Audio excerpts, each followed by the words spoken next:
चर्चा करेंगे श्रीमद् भगवद गीता यथारूप अध्याय 9 परम गुह्य ज्ञान और श्लोक संख्या 2। लिखा है कहीं श्लोक? नहीं, पहले एक स्लेट में लिखते थे तो बोर्ड ब्लैक बोर्ड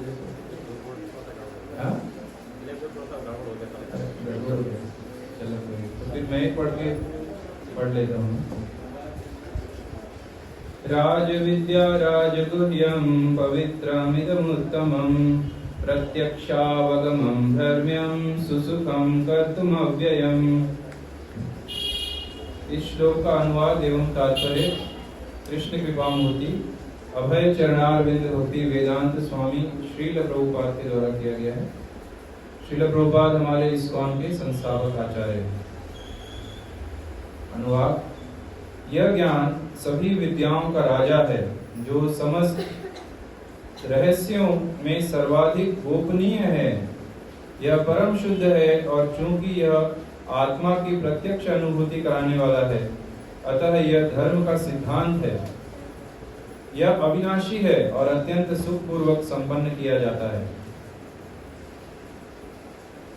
तात्पर्य: भगवद गीता का यह अध्याय विद्याओं का राजा राज विद्या कहलाता है, क्योंकि यह पूर्ववर्ती व्याख्यायित समस्त सिद्धांतों एवं दर्शनों का सार है।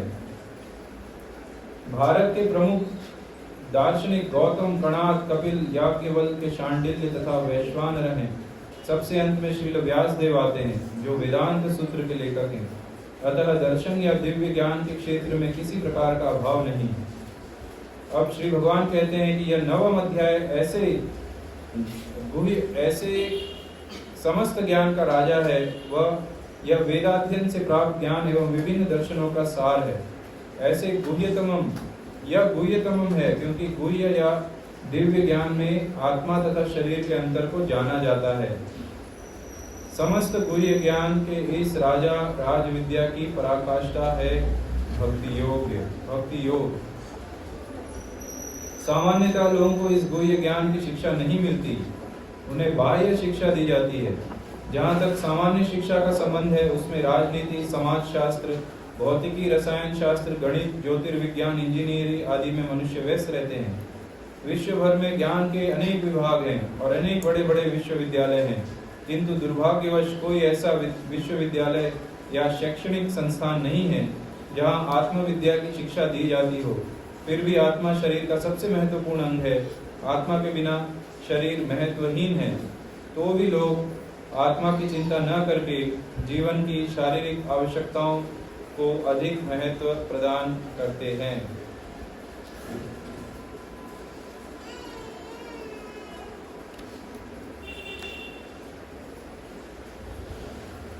इसका तात्पर्य बहुत ही लंबा है, तो हम प्रवचन के माध्यम से और भी जानेंगे इसके विषय में।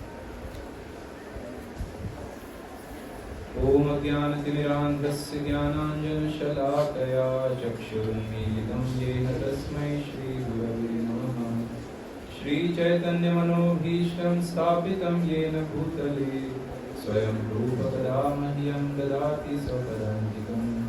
वन्देऽहं श्रीगुरो श्रीयुतपदकमलं श्रीगुरून् वैष्णवांश्च श्रीरूपं साग्रजातं सहगण रघुनाथान्वितं तं सजीवम् साद्वैतं सावधूतं परिजन सहितं कृष्ण चैतन्य देवं श्री राधा कृष्ण पादान सहगण ललिता श्री विशाखान्वितांश्च। नमो विष्णुपादाय कृष्ण प्रेष्ठाय भूतले श्रीमते भक्ति विकास स्वामिति नामिने। नमो विष्णुपादाय कृष्ण प्रेष्ठाय भूतले श्रीमते भक्ति वेदांत स्वामिति नामिने। नमस्ते सारस्वते देवे गौरवाणी प्रचारिणे निर्विशेष शून्यवादी पाश्चात्य देशतारिणे। जय श्री कृष्ण चैतन्य प्रभु नित्यानंद श्री अद्वैत गदाधर श्रीवासादि गौर भक्तवृंद। हरे कृष्णा कृष्णा कृष्णा हरे हरे, हरे राम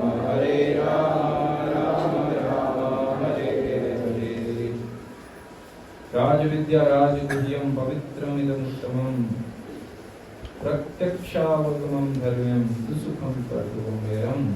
यह ज्ञान सब भी विद्याओं का राजा है, जो समस्त रहस्यों से सर्वाधिक गोपनीय है। यह परम शुद्ध है और चूंकि यह आत्मा की प्रत्यक्ष अनुभूति कराने वाला है, अतः यह धर्म का सिद्धांत है। यह अविनाशी है और अत्यंत सुखपूर्वक संपन्न किया जाता है। हरे कृष्ण। तो भगवत गीता का ये 9वां अध्याय, इसका नाम है परम गुह्य ज्ञान। गुह्य का अर्थ क्या है, कोई बता सकता है? हाँ, गंभीर, गंभीर नहीं है, गुह्य, गुप्त। और एक शब्द बोल सकते हैं गोपनीय। गोपनीय मतलब रहस्यमय। गोपनीय चीजें हम किसी से चर्चा नहीं करते खुले में। हम कहीं साइड में जाके किसी को बताएंगे चुपके से या जो ऐसे गोपनीय। और बोला गया है भगवत गीता परम गुह्य ज्ञान, और यहाँ हम बैठ के सबके सामने चर्चा कर रहे हैं। क्या गोपनीय रह गया इसके विषय में, वो जानना है। क्या, क्यों ये राजगुह्यम, आज क्या बोला गया है श्लोक में कि राज विद्या राजगुह्यम, ये सबसे गुह्य ज्ञान, सबसे गोपनीय ज्ञान, जिसका हम सबके सामने चर्चा कर रहे थे। किस प्रकार गोपनीय रहेगा, क्यों ये गोपनीय है, वो आज समझेंगे। और किस प्रकार ये राजाओं विद्याओं का राजा है। और आज के परिप्रेक्ष्य में बहुत ही अच्छा बैठता है, क्योंकि हम एक ऐसी जगह में बैठे हैं जहाँ विद्या दी जाती है। विद्यालय है ना। हाँ, तो लगभग 2.5 साल पहले शायद आया था मैं इधर। आज 2.5 साल बाद फिर से आगमन हुआ है और भीड़ बढ़ रही है। प्रभु का विद्यालय छोटा पड़ जाएगा, अभी बड़ी जगह चाहिए होगी। तो इसका अर्थ है प्रचार अच्छा चल रहा है, प्रचार कार्य सभी भक्त लोग अच्छे से भक्ति कर रहे हैं और अच्छे से करना है। ये विद्यालय विश्वविद्यालय बन जाए, कि इतना बड़ा हो जाए कि बहुत जगह बन जाए, मिल जाए। तो हाँ, तो ये बात कर रहे थे हम कि विद्यालय है। तो ये बहुत सटीक आज का श्लोक इधर है कि विद्या के विषय में बात हो रही है। राज विद्या, सभी प्रकार की विद्याओं का राजा है ये भगवत गीता। क्यों राजा है? यहाँ अलग अलग प्रकार की विद्याओं की बात हुई है कि समाज शास्त्र, राजनीति, ज्योतिष विज्ञान, इंजीनियरिंग आदि में मनुष्य व्यस्त रहते हैं। क्यों मनुष्य व्यस्त रहते हैं उसमें? क्योंकि सब आज की दुनिया में सबसे बड़ा ज्ञान यही है। आजकल माता पिता अपने बच्चों को क्या बनाना चाहते हैं? यहाँ क्या बोलते हैं, 12th के बाद क्या बनना है, क्या चाहते हो आप, क्या बने? इंजीनियर, IIT में जाओ, इंजीनियर बनो, डॉक्टर बन जाओ, ये सब बोलते हैं ना। एंट्रेंस एग्जाम लिखो, कोई लिख रहा है आप में से? एंट्रेंस एग्जाम, इंजीनियरिंग, IIT, ये वो पढ़ाई लिखाई, कोई होंगे आप में से शायद। क्यों? क्योंकि इसको सबसे सम्माननीय माना जाता, सबसे बड़ा ज्ञान।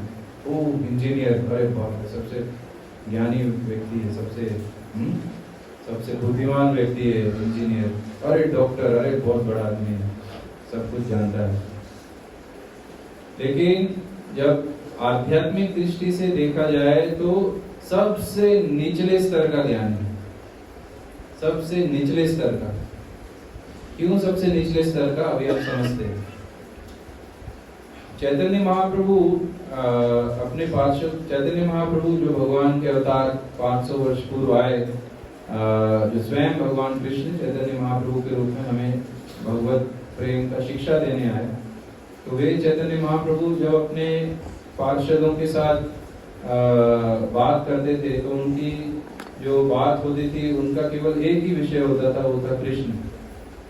और इस प्रकार की चर्चाएं वो अपने पार्षदों से क्यों करते थे? इसलिए नहीं करते थे कि उनको कुछ मालूम नहीं, वो तो स्वयं भगवान है, वो कैसे अज्ञानी हो सकते हैं। किंतु अपने भक्त के मुख से जब वो और कृष्ण के प्रति सुनते थे और वो कृष्ण प्रेम में डूब जाते थे चैतन्य महाप्रभु। तो इसलिए वो अपने भक्तों से खासकर कि रामानंद राय और स्वरूप दामोदर, ये उनके दो बहुत ही निकटतम पार्षद थे। उनसे हर समय कृष्ण के विषय में चर्चा करते रहते थे। तो ऐसे ही एक बार वो अपने जो बहुत ही निकटतम पार्षद है रामानंद राय, तो उनसे चर्चा कर रहे थे। और इस अद्भुत लीला में, इस अद्भुत चर्चा में प्रभु अपने पार्षद यानी रामानंद राय से चैतन्य महाप्रभु प्रश्न कर रहे हैं। प्रभु मतलब भगवान प्रश्न कर रहे हैं, तो भगवान भी प्रश्न करेंगे, भगवान तो उत्तर देते हैं। अर्जुन ने प्रश्न किए, भगवान ने उत्तर दिए। तो इसमें इस लीला में भगवान प्रश्न कर रहे हैं और उनके जो पार्षद हैं रामानंद राय वो उत्तर दे रहे हैं। और भगवान एक उत्तर से संतुष्ट नहीं है, भगवान बोल रहे और बताओ भक्ति की परम लेवल क्या है, सबसे ऊंचा स्तर क्या है। नहीं, इसके बाद और कुछ और बताओ। तो और प्रश्न करते जा रहे हैं और वो रामानंद राय बोलते जा रहे हैं। तो इस तरह दोनों का जो कृष्ण प्रेम है वो बहुत एक टॉप लेवल में पहुंच गया। तो उस चर्चा के दौरान भगवान चैतन्य महाप्रभु ने रामानंद राय से एक बहुत ही महत्वपूर्ण प्रश्न किया। क्या प्रश्न किया? प्रभु कहे कौन विद्या मत भेषा। तो फोन आप साइलेंट में कर देंगे तो अच्छा रहेगा, नहीं तो फोन में ध्यान चला जाएगा। तो वो प्रभु चैतन्य महाप्रभु ने क्या प्रश्न किया रामानंद राय से? प्रभु कहे कौन विद्या मत भेषा। हे रामानंद राय, हे मेरे प्रिय रामानंद राय, मेरे को बताइए प्रभु कहे कौन विद्या मत भेषा, कि ये सारी जो विद्याएं हैं तो उनमें जो सर्वोत्तम विद्या वो क्या है? और फिर रामानंद राय ने क्या उत्तर दिया? राय कहे कृष्ण भक्ति बिना विद्या नहीं आ। रामानंद राय क्या बोल रहे हैं कि जो टॉप मोस्ट सर्वोच्च जो विद्या है वो क्या है? कृष्ण भक्ति, उसको छोड़ के और विद्या नहीं। तो उसके तात्पर्य में, इस श्लोक के तात्पर्य में जब श्रील प्रभुपाद लिखते हैं तो श्रील प्रभुपाद विद्या का अलग अलग स्तर बता रहे हैं कि विद्या के क्या अलग अलग स्तर होते हैं। तो उसमें सबसे निचले स्तर में, सबसे जो नीचा जो स्तर है, सबसे निचला स्तर है, तो उसमें रखा है ये भौतिक विद्या। भौतिक विद्या क्या है? अभी तात्पर्य में हमने पढ़ा, ये सारी चीजें जो हम स्कूल कॉलेजेस में सीखते हैं, रसायन शास्त्र को क्या बोलते हैं इंग्लिश में? केमिस्ट्री, और गणित मतलब मैथमेटिक्स, ज्योतिर्विज्ञान, इंजीनियरिंग के भी कितने सारे शाखाएं होती है, और डॉक्टरी, राजनीति, पॉलिटिकल साइंस, समाज शास्त्र, सोशल साइंस, भौतिकी को क्या बोलते हैं? फिजिक्स। बहुत सारे लोगों के किसी को पता ही नहीं होगा भौतिकी ये सब क्या है, रसायन ये सब अभी अंग्रेज के चेले बन गए। फिजिक्स, बायोकेमिस्ट्री, बायोलॉजी, तो हम सब बोलते हैं महान का है कि नहीं? महान विद्या है। अरे तुमने क्या किया है? मैंने पीएचडी की है फिलोसफी में, मैंने पीएचडी की है फिजिक्स में, केमिस्ट्री में एमडी किया है, रिसर्च किया है, ये किया है, वो किया है। तो हम तो उनके चरण धोने के लिए उनके चरणों की धूल अपने सिर में रख देंगे, बहुत महान व्यक्ति है। आजकल हम देखते हैं ना, किसी डॉक्टर के इलाज के लिए जाते हैं, आपने देखा उनका साइन बोर्ड, डॉक्टर का जो बोर्ड होता है, तो उसमें केवल उनका नाम होता है। नाम के आगे देखा नहीं क्या लिखा होता है? 50 डिग्रियां लिखी होती है, हमें पता भी नहीं होगा। अगर कोई डॉक्टर ऐसे ही कुछ एबीसीडी लिख दे, हमको लगेगा वो डिग्री है, क्योंकि हमें डिग्रियों के नाम भी नहीं पता होंगे, इतनी सारी डिग्रियां होती है उनकी। तो हम सोचते ये सबसे महान डॉक्टर है, इनके चरण छू किसी से इलाज कर देंगे, क्योंकि इनके नाम के आगे 50 डिग्रियां हैं, तो ये बहुत महान। अरे वो बड़ा इंजीनियर, देखो कितना बड़ा इंजीनियर, विदेश में, अमेरिका में काम करता है, गूगल में, माइक्रोसॉफ्ट में, और 1 महीने का उसकी सैलरी है 1.5 लाख रुपया, 2 लाख रुपया, 3 लाख, 10 लाख। अरे मेरे बच्चे का आईआईटी में एडमिशन हो गया, मिठाई खिलाओ सबको, एक एंट्रेंस में पास हो गया, आईआईटी में एडमिशन, सब सबको मिठाई खिलाओ।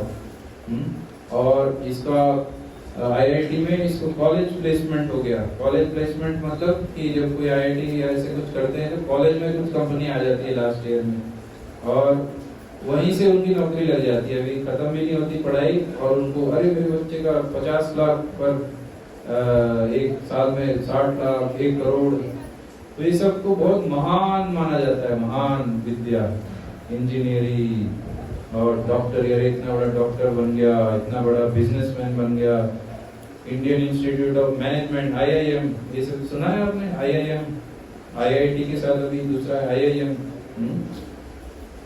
और बहुत महान हम बन गए। और रोड के साइड में कभी देखते हैं कि कुछ बच्चों के फोटो लगे होते हैं कि इसने 700 में से 700 अंक लिए, पूरे जिले में नंबर 1, नंबर 2, 3, 4, 10 फोटो बच्चों की, और माँ बाप को देखने में कितना गर्व लगता होगा, अरे मेरे बच्चे का फोटो लगा उधर, ये मेरा बच्चा है, देखो ये मेरा बच्चा है ना। तो इसको बहुत महान माना जाता है, ये जो भौतिक शास्त्र है, भौतिक विद्या है। और आध्यात्मिक दृष्टि में सबसे नीचे प्रभुपाद इसको सबसे नीचे रखा है शास्त्रों में। क्यों?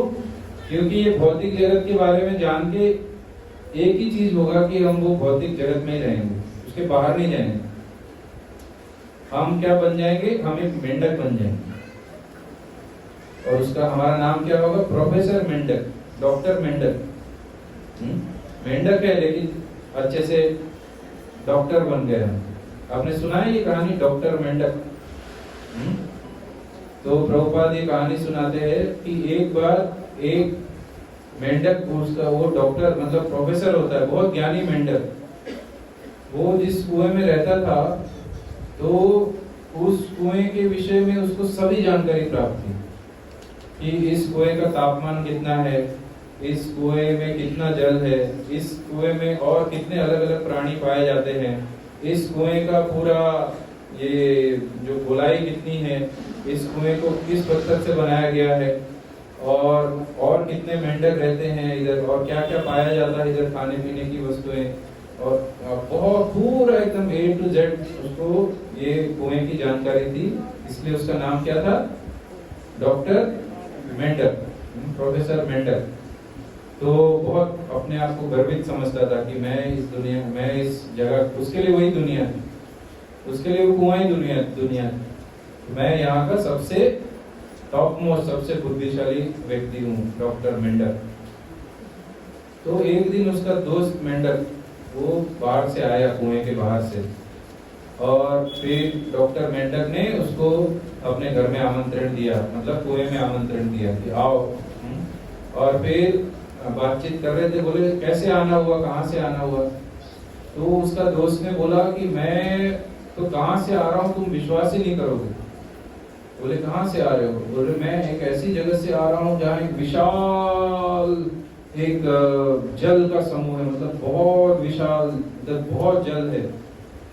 तो वो प्रोफेसर डॉक्टर मेंढक इस जो अपने कुएं से बाहर ही नहीं निकला था, तो वो पूछ रहा था क्या ये हमारे कुएं जितने जल होगा और कितना? वो तो उसका दोस्त हंसने लग गया, बोले तो कुछ भी नहीं, बहुत विशाल एक समूह जल का। तो ये प्रोफेसर पूछने लग गया कि इतना बड़ा है? तो उसका दोस्त बोला नहीं नहीं, तो क्या इतना बड़ा है? बोला नहीं नहीं, अरे तुम क्या बोल रहे हो? वो फुलाने लग गया प्रोफेसर मेंढक अपने आप को। मेंढक अपने आप को फुलाते हैं, देखा है, टर टर करते करते, तो अपने आप को फुलाने लग गया। बोला इतना बड़ा, इतना बड़ा, ऐसे करते करते फुलाते फुलाते वो फट ही गया इस समय। तो इस कहानी का अर्थ क्या है? तो वो डॉक्टर प्रोफेसर मेंढक कौन है? वो प्रोफेसर मेंढक वो कोई नहीं, हम ही।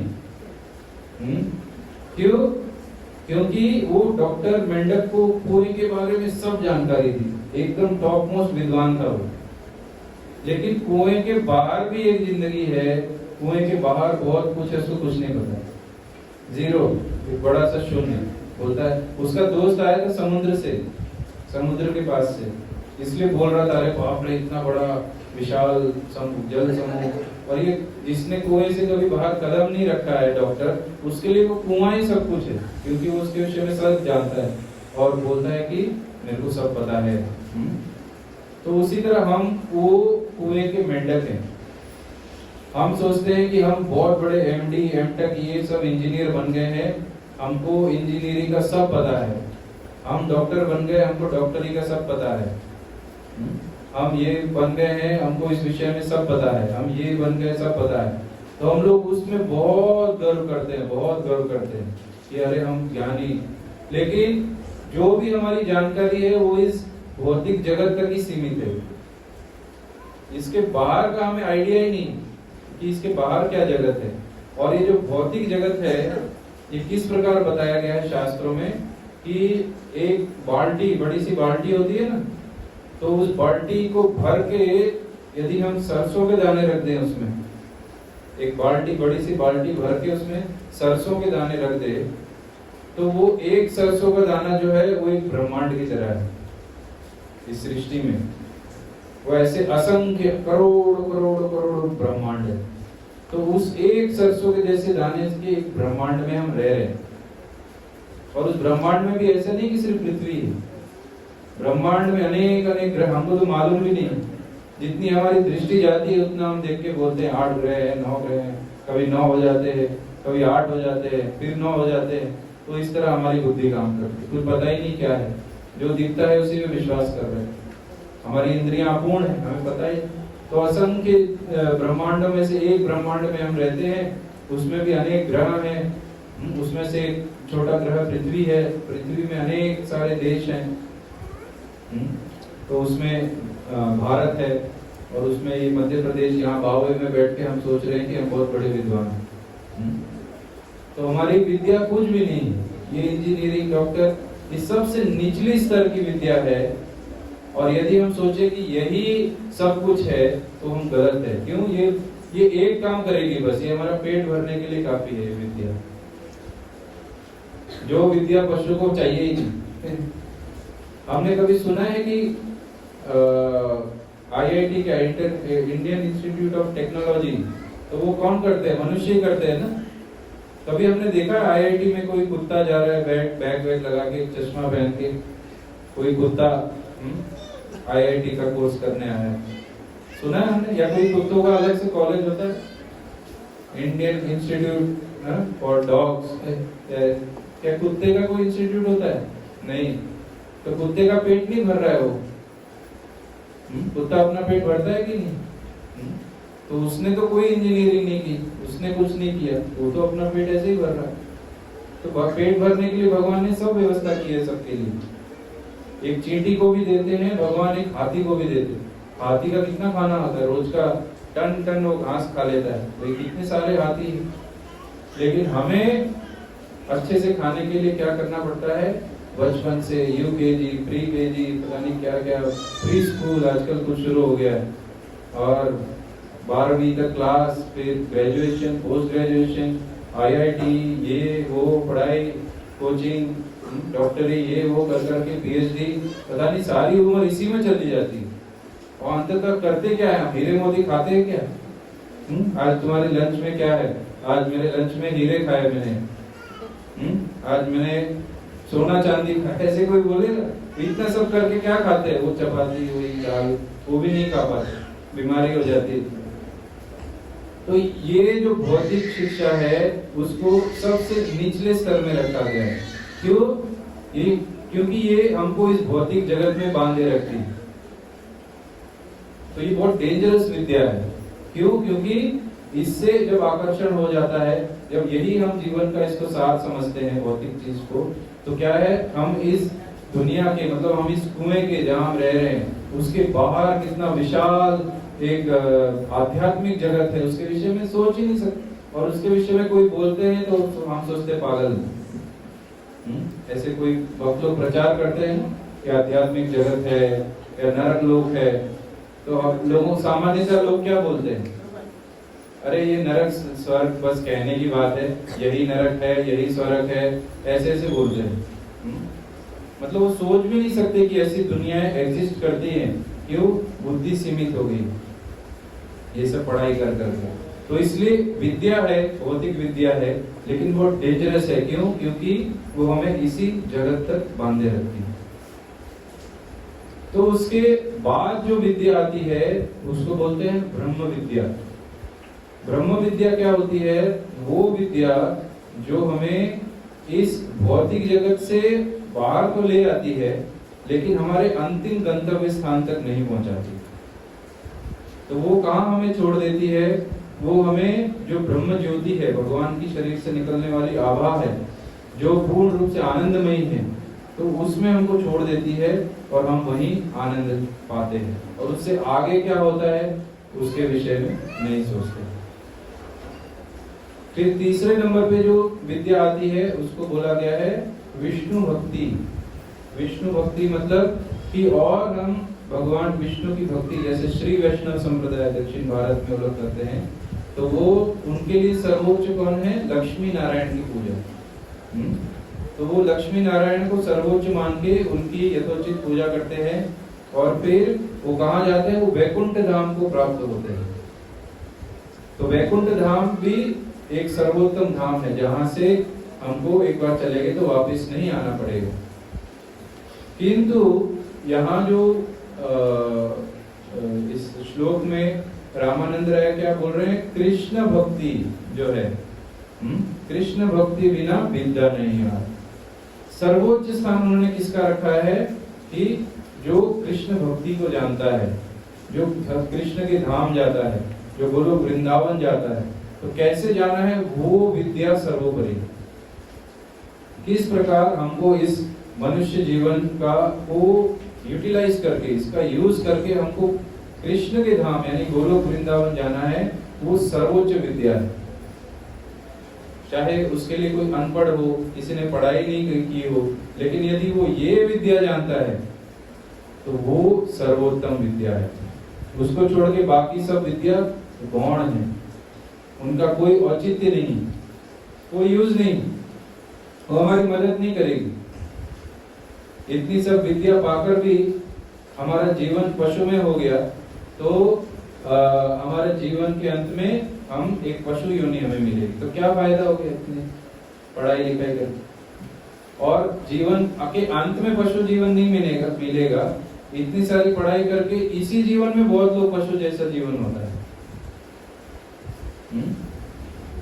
कैसे होता है? क्योंकि लोगों के पास पैसा बहुत होता है, इतना सब पढ़ाई करके, इंजीनियरिंग ये सब करके, और बहुत सी उनके पास शोहरत होती है, नाम, रुतबा, लेकिन एक चीज जो नहीं होता उनके पास, वो है चरित्र है। और यदि किसी के पास चरित्र नहीं है तो उसके पास एक बड़ा सा शून्य है, कुछ नहीं है उसके जीवन में, पशुवत जीवन, कभी आनंद नहीं आएगा उसको जीवन में, क्योंकि उसका चरित्र ही नहीं।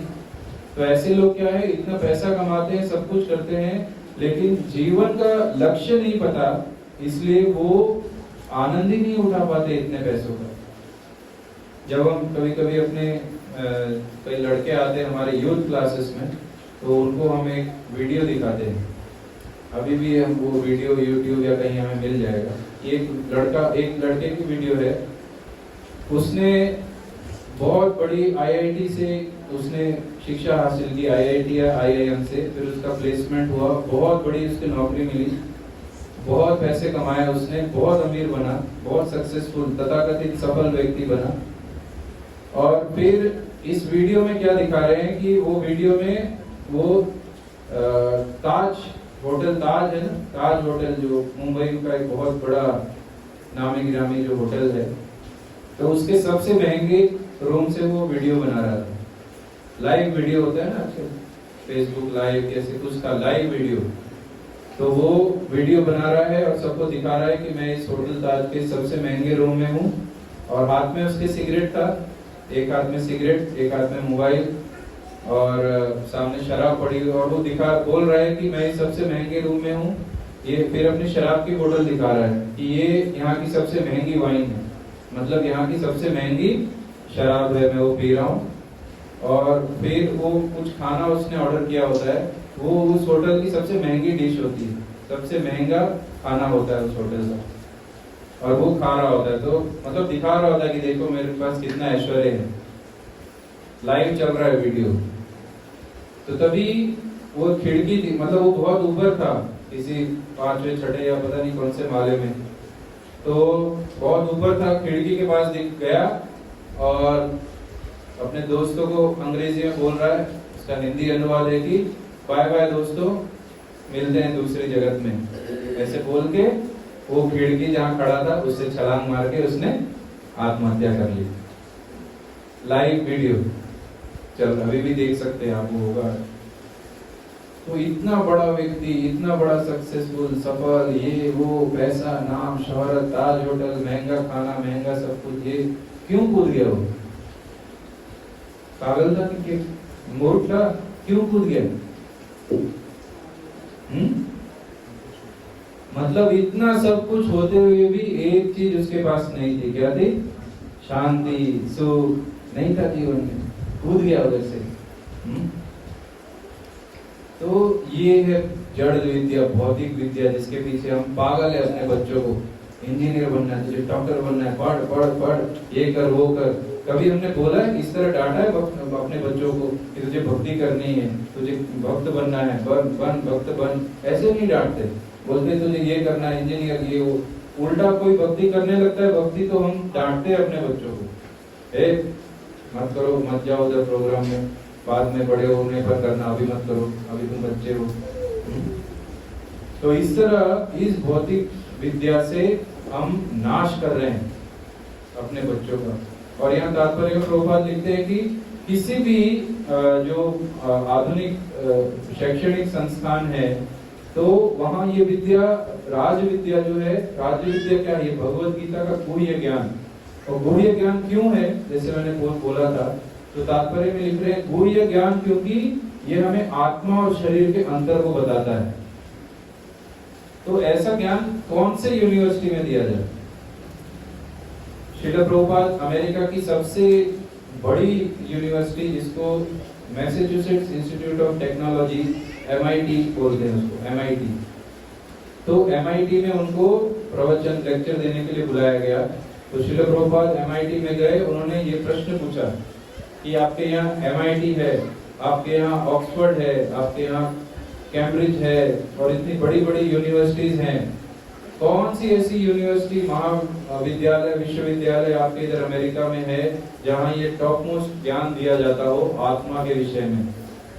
कौन सा है यूनिवर्सिटी आपके? सब चुप, कोई ज्ञान नहीं। क्यों?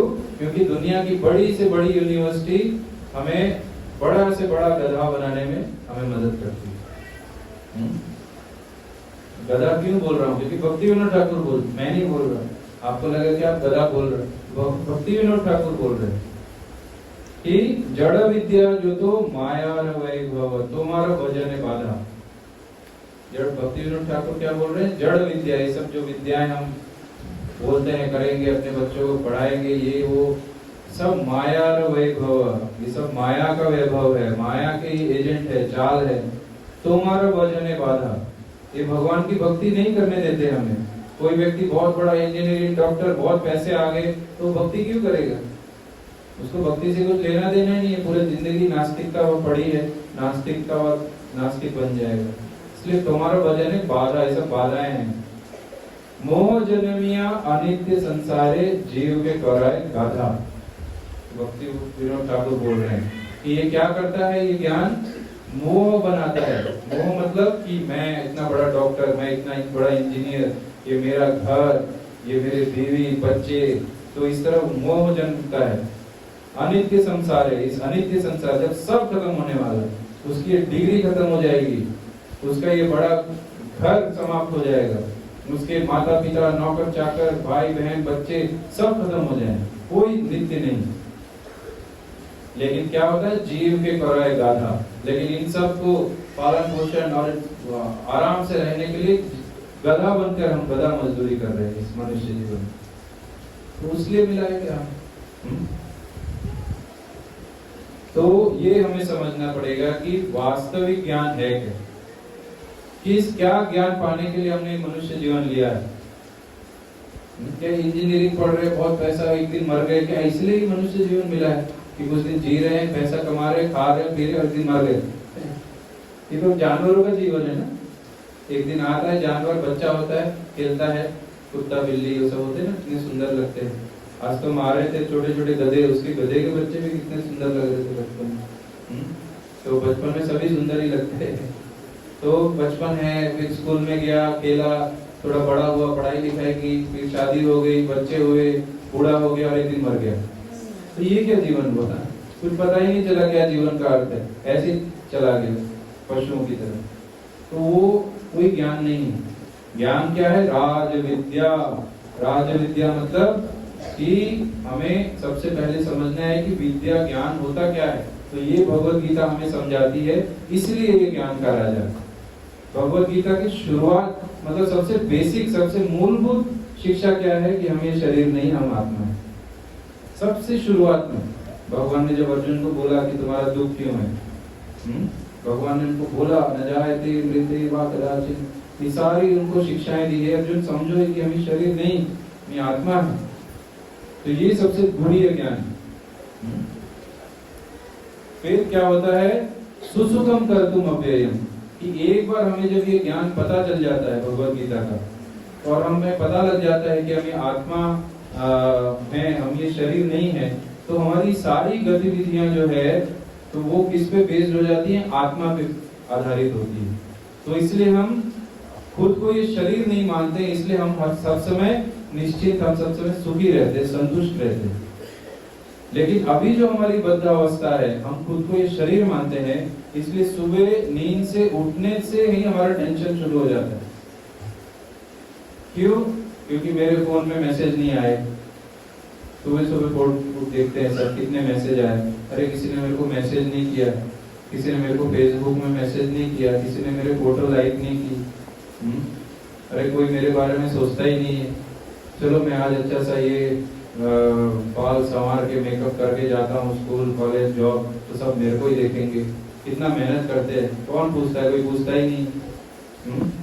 अरे वो हमको पूछता ही नहीं, किसी ने पूछा ही नहीं। तो ये सब जो हम जीवन में कर रहे हैं, सोच रहे हैं कि हम ये शरीर है, इसलिए सारी समस्या जीवन में। तो ये भगवत गीता क्यों ज्ञान का राजा है? क्योंकि ये हमें ऐसी शिक्षा देता है कि जो हमें इस भौतिक जगत का जो जाल है, जंजाल है, उसको निकाल के ऐसे जगत में ले जाता है जहाँ की सुख मतलब परम सुख है, कभी ना खत्म होने वाला सुख। कभी वहां से हमें वापस भी नहीं आना पड़ेगा। और ऐसा नहीं है कि वो सुख स्वर्ग की तरह, कि स्वर्ग सुख ले रहे और एक दिन खत्म हो जाएगा। आध्यात्मिक जगत में वो सुख बढ़ते ही जाता है। तो कोई भी बुद्धिमान व्यक्ति हो वो वहां जाना चाहेगा। अगर किसी व्यक्ति को आपको एक ऑप्शन दिया जाए, आपको दो ऑप्शन दिया जाए, एक तरफ मैं आपको दे दूं कि ये एक गटर है, बहुत साफ सुथरा करने की कोशिश रखिए, आप कोशिश कीजिए इसको साफ सुथरा करने की, इसमें आप सब ले लीजिए, एसी, टीवी, मोबाइल, सब कुछ आपका जो मर्जी है वो रख लीजिए, लेकिन ये गटर है। और दूसरी तरफ एक 5 स्टार होटल है जहां से आपको कभी बाहर नहीं जाना पड़ेगा, ना तो आपको उसके लिए पैसे देने पड़ेंगे, बस आपको आके उसमें रहना है। तो आप लोग कौन सा ऑप्शन चूज करेंगे? तो गटर वाला या ये 5 स्टार होटल वाला जहाँ से हमको कहीं जाना नहीं, फ्री में है सब कुछ, सब आना है, सुविधा, कौन सा हम लोग यूज करेंगे? गटर बोल रहे थे। तो होटल, कोई भी बुद्धिमान व्यक्ति बोलेगा ना, गटर में क्या रहूं तो करूं, चाहे तुम मेरे को एसी दे दो, सब कुछ दे दो, लेकिन गटर तो गटर है, तो मैं तो उस होटल में जाऊंगा। लेकिन कोई बुद्धिमान व्यक्ति यही सोचेगा ना। लेकिन हमारा दुर्भाग्य है कि हम सब गटर में घुसे, उसी गटर को साफ करते हैं, थोड़ा स्वच्छ बनाते हैं, थोड़ा एसी डालते हैं, थोड़ा सुगंध डालते हैं, सब कुछ, और मोबाइल रखते हैं उसमें, थोड़ा सजाते हैं, और उसी गटर में खुश है। कोई बोल रहा है अरे उधर जाओ, नहीं आना पड़ेगा, उधर ही जाओ आराम से, नहीं उधर नहीं, मैं गटर में खुश। जैसे इंद्र सुअर बन के खुश था, वैसे हम भी गटर में खुश। तो इसीलिए हमें बुद्धिमान बनना है कि भगवान दे रहे हैं एक ऐसी जगह, आओ आओ उधर जाना है, छोड़ना है इस गटर की गंदगी, तो उसके लिए प्रयास करना, भक्ति करनी है। भगवत गीता हमें भक्ति सिखाती है। तो भगवान के पास जाना बहुत सरल है, भगवान के पास जाना बहुत सरल है। क्यों? केवल भक्त बन जाना, भगवान को मन मना भाव मत दो, सिंपल, ना कोई वीजा ना कोई पास। अभी यहाँ से अमेरिका जाना हो आप सब जा सकते हैं, हाँ? ये वीजा लगाओ, वो पासपोर्ट, ये वो, आधे लोग तो फेल ही हो जाते, जा ही नहीं पाते, कुछ लोग वहाँ जाते परेशान हो जाते, वापस आने का मन करता है। लेकिन भगवान बोल रहे हैं कोई वीजा कोई पासपोर्ट कुछ नहीं, ये जब करो आ जाओ, इतना सिंपल चैतन्य महाप्रभु ने बोला, बस मेरे को प्रेम करो। तो इतना अच्छा फैसिलिटी दिया गया है हमें, और तो उसको कोई नहीं ले रहा है तो उसको बोला गया है मूर्ख, मूर्ख, गधा। गधा एक मूर्ख होता है, अपना अच्छा बुरा नहीं समझता। तो इसीलिए इतना सब कुछ अवसर पाके भी यदि कोई भक्ति नहीं कर रहे हैं तो हम मूर्ख, गधे। तो इसलिए प्रयास करना चाहिए कि ये जीवन जो है हमारा आखिरी जीवन बन जाए। तो यही मैं बोलना चाहता था। आज का जिनका जन्मदिन, क्या नाम है प्रभु जी का? राकेश माहेश्वरी जी। इधर है, इधर बैठे, अरे उधर बैठे। हरे कृष्णा। तो सबसे पहले तो आपको शुभकामनाएं कि जन्मदिन के यही होना चाहिए, तो वैष्णव को बुला के कीर्तन प्रवचन पाठ, तो सबको इच्छा होती है हमको आशीर्वाद मिले। जन्मदिन के दिन किसी वैष्णव का आशीर्वाद मिले। तो हम लोग जहाँ भी जाते हैं, जिसका भी जन्मदिन होता है, चाहे कभी कोई बच्चे को बुलाते हैं, किसी बच्चे का जन्मदिन होता है या किसी का भी, तो हम लोग जाके उनको केवल एक ही आशीर्वाद रहता है, कहीं भी चले जाएं, और वो ये आशीर्वाद रहता है कि ये जीवन आपका अंतिम जीवन बन जाए, इसके बाद आपका जन्म ही ना हो। ये सबसे बड़ा आपको आशीर्वाद, और चक्कर ही नहीं जन्म का, और फिर हमको हैप्पी बर्थडे नहीं मनाना है। ये हो गया जो हैप्पी, क्या है बर्थडे के लिए हैप्पी क्या है? जिस दिन हमारा जन्म हुआ, दो तरीके से हम देख सकते हैं, अच्छा भी बुरा भी। एक अच्छी न्यूज, गुड न्यूज, एक बैड न्यूज है। तो बैड न्यूज क्या है कि हमारा इस मनुष्य जीवन में आना वही सबसे बड़ा बैड न्यूज। हम भगवान के साथ खुश थे, आनंद में थे, लेकिन इस जन्म लिया है इधर, क्यों? क्योंकि भगवान से द्वेष किया। वो सबसे बड़ी बैड न्यूज है हमारे लिए। ये जन्मदिन जो है हमारा, ये नहीं होना चाहिए था, एक्चुअली हो गया। लेकिन अच्छा न्यूज क्या है कि इस मनुष्य जीवन जो हमें भगवान ने दिया है, वो मनुष्य जीवन ब्रह्मा भी मांगते हैं, सारे देवी देवता मांगते हैं, उनको नहीं मिलता धरती पर। क्यों? क्योंकि धरती पर ये जो मनुष्य जीवन मिला है, इसमें भगवान एक अवसर दे देते हैं कि आप इस हरे कृष्ण महामंत्र के जप एवं कीर्तन द्वारा, भक्ति द्वारा फिर से मेरे पास आ सकते हो। वो देवी देवता उन सबको वो ऑप्शन नहीं, तो वो एक गुड न्यूज। तो इसीलिए अच्छा है, तो आप भी अच्छे से भक्ति कीजिए, और सभी यहाँ अच्छे से भक्ति कीजिए, ताकि हम सब भगवत धाम जा सकें, अपना जो मनुष्य जीवन का जो लक्ष्य है उसको पा सकें, और केवल इस भौतिक जड़ जगत में ना फंसे रह जाएं। ठीक है, कोई लोग सोच रहे होंगे, स्पेशली स्टूडेंट लोग, प्रभु ने तो हमारी वाट लगा दी, मैं तो इंजीनियरिंग करना था, ये सोच रहा हूँ, ये है वो। बहुत लोग हमारे लड़के इंजीनियरिंग कर रहे हैं, हमारे भक्त लोग, ऐसा नहीं है। लेकिन क्योंकि वे भक्त हैं तो वो अपनी पढ़ाई भी अच्छी फर्स्ट आते हैं, अव्वल, लेकिन भक्ति उनका मेन गोल है, वो नहीं भूलते हैं। तो बहुत अच्छे से भक्ति कर रहे हैं, पढ़ रहे हैं। तो इसलिए निराश नहीं होना है, लेकिन जीवन का जो सबसे बड़ा विद्या है उसको यदि आप भूल गए तो ये सब विद्या काम नहीं आएगी। तो ये हमें समझना पड़ेगा। हरे कृष्णा कृष्णा कृष्णा हरे हरे, हरे राम राम राम हरे हरे। श्रीमद् भगवद गीता यथारूप की जय, श्रील प्रभुपाद की जय।